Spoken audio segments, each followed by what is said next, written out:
Good evening and welcome back to Prime of Midlife. It's Friday, it's the end of the week, and today we have been getting sorted because tomorrow we're going to be doing a lot of prepping, cooking, tidying, and stuff. Basic organisation. However, this evening I wanted to talk about the cost of living. Because you may have heard that the Bank of England interest rate went down a whole 0.25% yesterday. So now it's down to 5%. Does this make a big difference to most of us? If you've got a mortgage, yes.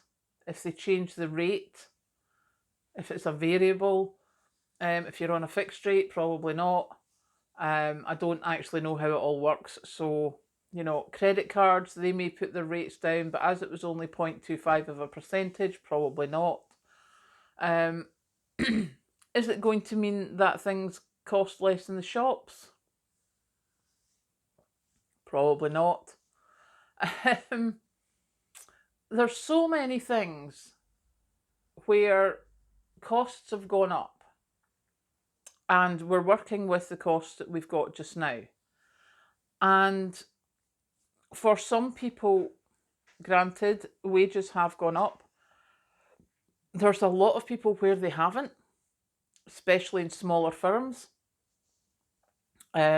Especially if the smaller firms are beholden to bigger firms paying them, because there's now more delays in payments. There's now, like, if they take commission off or whatever, or uplift off the top, that's been changed, rates are being held, and there's a huge disparity in wages. I went looking today, and for just working in a shop in Perth, so gives you a wide variety, and you've got from minimum wage up to £14.50 for working in a shop, and that's not necessarily managerial. That's just retail. So why would you be looking for minimum wage? Why are these people still advertising jobs at minimum wage and then they're saying they can't fill them? There's a reason for that. Some of us can't afford to be working on that. And I think until that balance is sorted, we are still going to have a huge problem with being able to afford to do things. And I don't mean afford to go on holidays. I mean, yes, as you know, we go on holiday in the caravan twice a year. There's four of us. But that's something that I've managed to do in the last couple of years because I've made savings by prepping, basically.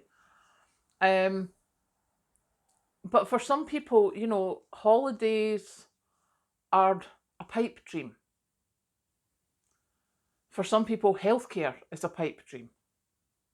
There's so many things, school uniforms if you've got kids, stuff like that.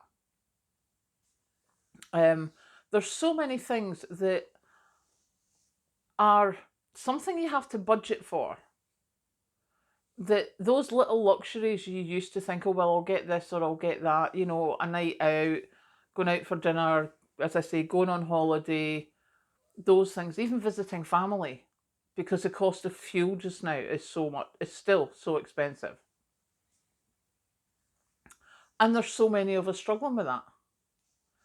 So for all this, oh, the interest rates come down, oh, inflation's come down. Don't know about you, but I'm not noticing it in my pocket. I am not noticing that living life is cheaper than it used to be. That buying household items, whether it be food, whether it be washing powder, whether it be electricity, just day-to-day living expenses, I am not noticing them getting cheaper at all. So, yeah, if I've missed something, please do tell me. But for all this, oh, it's getting better, it's getting better.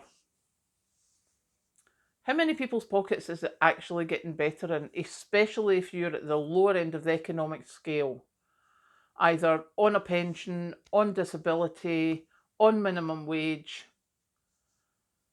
you know, those people are struggling. And as I've said before, there's a lot of people who a couple of years ago were probably a couple of pounds above minimum wage. Now they're a couple of pence above minimum wage because they haven't had a pay rise in the last few years. They're not, you know, their standard of living has actually decreased, not increased. When, you know, the media's telling us that, oh, it's getting better, it's getting better. Yeah, right. And the band played Believe It If You Like. So now, as you can see, again, in the heat of the kitchen, I am getting a bit cosy. So the dog and I are going to go through to the sitting room, put on the fan and cool down. Catch you later.